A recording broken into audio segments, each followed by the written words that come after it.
nombre es Eric Atempan Beristain.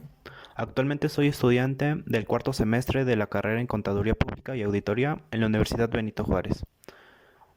A continuación les hablaré lo que es una sociedad en comandita por acciones, de la materia de contabilidad de sociedades. Primero debemos definir qué es una persona física, y este es un individuo que realiza cualquier actividad económica, el cual tiene derechos y obligaciones. Se define persona física como aquel individuo que contará con una serie de derechos y obligaciones con respecto al país en el que habita. Todas las personas físicas con capacidad de obrar tienen la posibilidad de ejercer actividades comerciales, políticas y sociales dentro de una sociedad, respaldados por una jurisdicción que cubra sus derechos. La persona moral es el conjunto de personas físicas que se unen para la realización de un fin colectivo. Son entes creados por el derecho, no tienen una realidad material.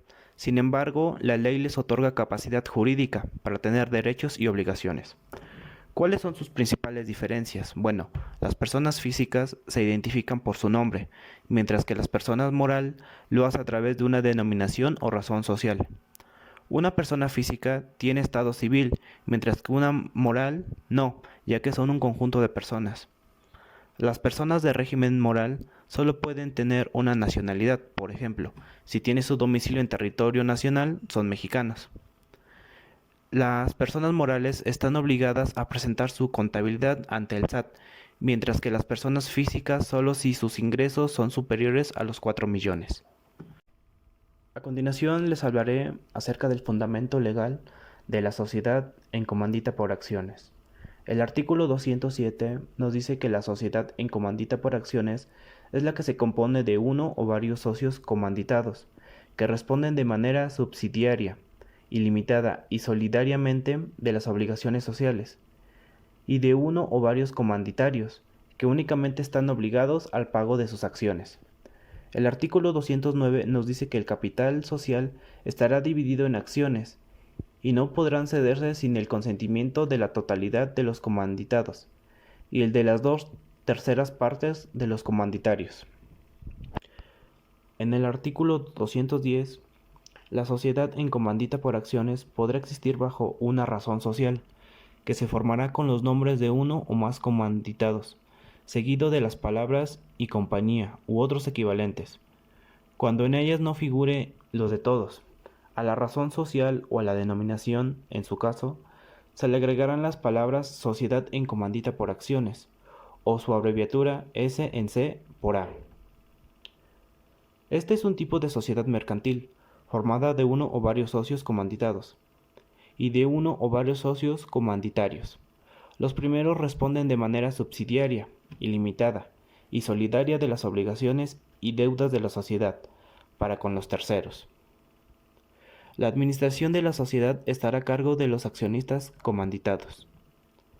Su capital está dividido en acciones y no se pueden ceder sin el consentimiento total de todos los socios.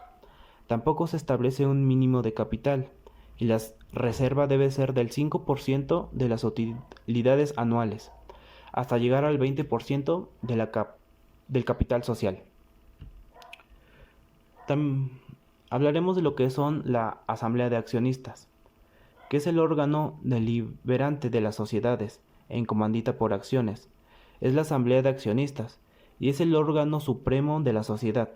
La Asamblea de Accionistas realiza reuniones de forma regular y dependiendo de la frecuencia de estas, se clasifican en Asamblea Constitutiva, que es aquella en la que los socios se reúnen para aprobar la constitución de la sociedad y la adopción de los estatutos.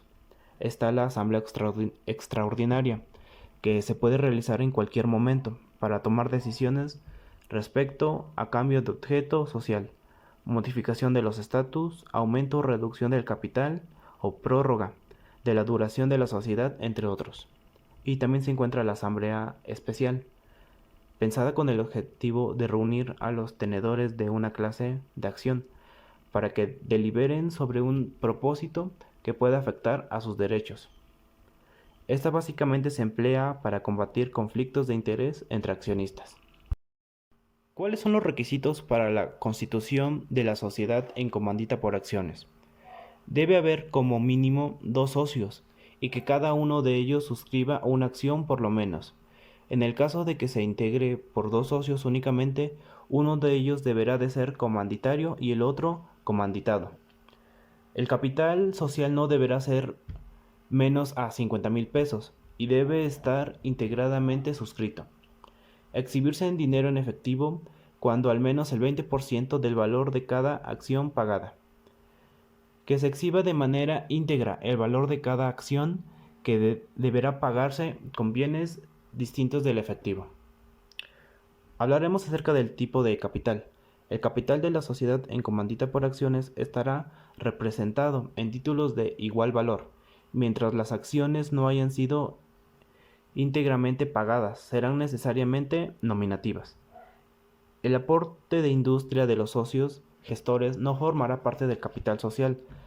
Tales socios podrán suscribir acciones de capital sin perder la calidad de colectivos. La administración de la sociedad estará a cargo de los accionistas comanditados.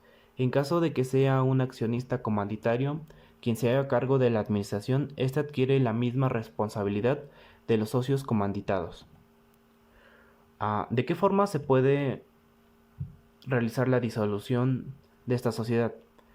Es por expiración del término fijado en el contrato social, por imposibilidad de seguir realizando el objeto principal de la sociedad o por querer estar consumado, por acuerdo de los socios tomado de conformidad con el contrato social y con la ley, porque el número de accionistas llegue a ser inferior al mínimo que esta ley lo establece, o porque las partes de interés se reúnan en una sola persona, por la pérdida de las 2/3 partes del capital social, por causa de muerte, incapacidad, exclusión o retiro de uno de los socios comanditados, o porque el contrato social se rescinda respecto a uno de ellos.